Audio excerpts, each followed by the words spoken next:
Groenland, c'est une terre mythique et même aujourd'hui, c'est encore difficile d'accès. C'est un territoire gigantesque, recouvert d'une immense calotte polaire qu'on appelle l'Inland 6 et sur les côtes, la possibilité en été de faire du kayak.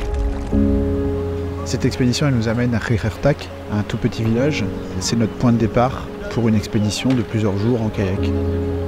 Le but de cette itinérance, c'est de se déplacer dans un milieu sauvage et en totale autonomie. Dans l'ouest du Groenland, il y a la baie de Disko. C'est là qu'on peut trouver les plus grands icebergs de l'hémisphère nord. C'est extraordinaire à tout point de vue. Il y en a toutes les tailles, toutes les formes, il y a plein de couleurs.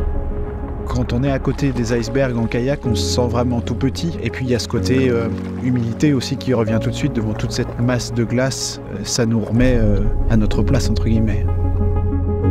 Ce qui m'a vraiment impressionné, c'est les sons. C'est extrêmement surprenant et un peu inquiétant quand on est à côté. On pense que c'est des éléments qui ne bougent pas, qui sont figés. Moi, j'ai jamais vu un spectacle comme ça.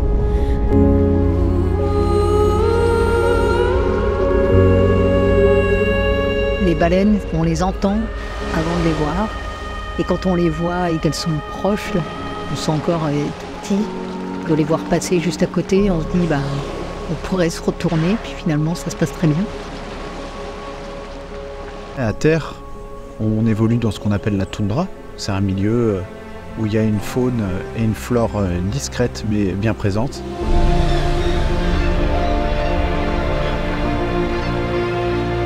On a vraiment un paysage très particulier, fragile aussi, et on arpente ces paysages hors sentier. Il n'y a pas de sentier au Groenland.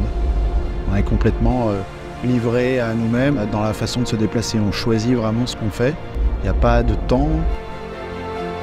De marcher sur ces mousses et ces lichens où on s'enfonce, on laisse nos traces de pas. On a vraiment l'impression d'être les premiers à poser le pied là. On est une sorte d'équipe. Le but, c'est de s'entraider, c'est de vivre ensemble, c'est de partager tous les moments de cette vie de camp. Et c'est majeur, c'est ça aussi le voyage, c'est pas que des paysages, c'est aussi passer des moments entre humains, des moments presque intimes. Et si on participait pas à ça, et si on ne partageait pas, on perdrait une partie de cette aventure et puis on se rendrait pas compte à quel point on est finalement tributaire d'une certaine solidarité dans ce milieu-là.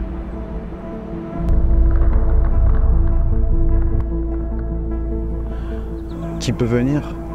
Ouais, je dirais tout le monde qui a cette volonté de venir vouloir découvrir des terres lointaines et de s'immerger complètement. Ça, c'est important pour moi.